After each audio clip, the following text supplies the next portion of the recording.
আসসালামু আলাইকুম। আসসালামু আলাইকুম। প্রিয় বন্ধুরা, আমরা ২ বোন। আজকে ঈদের দিনে আমরা কোথাও যেতে পারি নাই। সবাই বাসায় ছিলাম। কিন্তু আমার বোনের ওর অফিস ছিল। ও দেশ টিভিতে তো জয়েন করেছে, চাকরি করতেছে, নতুন চাকরি। আগেও করেছে, আবার এখন বাইরে থেকে এসে আবার জয়েন করেছে। তো ওর সারাদিন অর্ধেক টাইম বাসায় ছিল, অর্ধেক টাইম আবার মানে দেশ টিভিতে ছিল। তো আজকে অফিসে কেমন লাগলো কল্পনা? খুব ভাল লাগছে। আজকে অনেক আনন্দ করছি। সবাই মিলে কাজ করলাম। খুব ভাল লাগছে।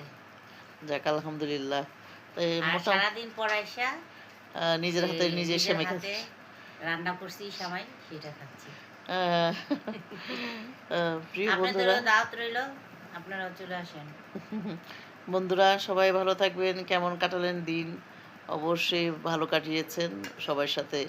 তাই দোয়া করি আরো ভালো থাকেন। আমাদের জন্য দোয়া করবেন। ভালো থাকবেন, সুস্থ থাকবেন। আল্লাহ আল্লাহ হাফেজ। হাফেজ।